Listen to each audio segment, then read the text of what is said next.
नमस्कार दोस्तों, मैं डॉक्टर रविशंकर गौड़ अपने होम्योपैथिक चैनल होम्योपैथिक उपचार में आपका हार्दिक स्वागत करता हूं।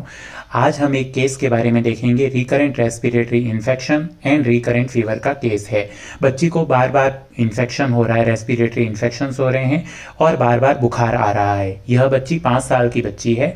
इसको इसके मम्मी पापा लेके आते हैं मेरे पास और मुझे ये बताते हैं कि सर इसको बुखार आ रहा है, काफ़ी टाइम हो गया, 2-3 महीने हो गए, आता है चला जाता है और हल्का हल्का बुखार तो इसको हमेशा ही रहता है।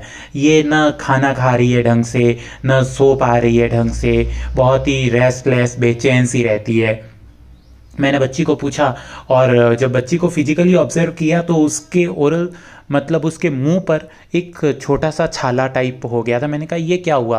कहा सर ये एक और नई समस्या हो गई। बुखार आने के बाद में इसके जो है यहाँ होठ के पास में ये छाला हो गया है और ये छाला ठीक ही नहीं हो रहा और अभी तो 2-3 दिन हो गए सर, खाना भी नहीं खा रही है ये। तो मैंने कहा अच्छा, खाना क्यों नहीं खा रही? मैंने बच्ची को पूछा बेटा क्या नाम है? तो उसने पूरा मुंह खोले बिना ऐसे बताया मेरा नाम। मैंने कहा ये ऐसे क्यों बोल रही है?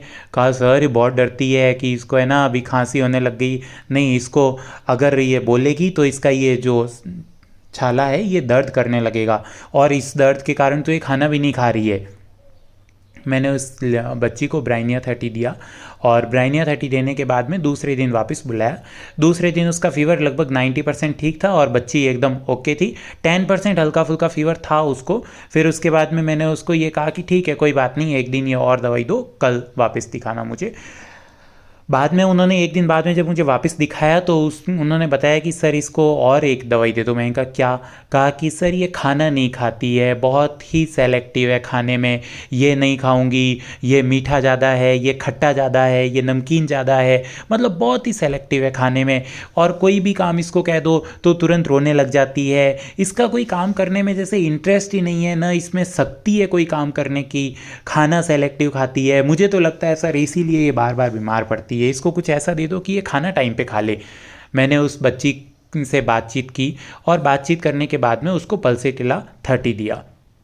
2 मेडिसिन्स 3 दिन के अंदर हमने 2 बार मेडिसिन्स चेंज की और फिर उसके बाद में पल्सेटिला 30 देने के बाद में अब वो बच्ची खाना भी खाने लग गई और एक्टिव भी हो गई, अपना काम काज भी कर रही है, बात बात पे रोती नहीं, चिड़चिड़ापन उसका ख़त्म हो गया।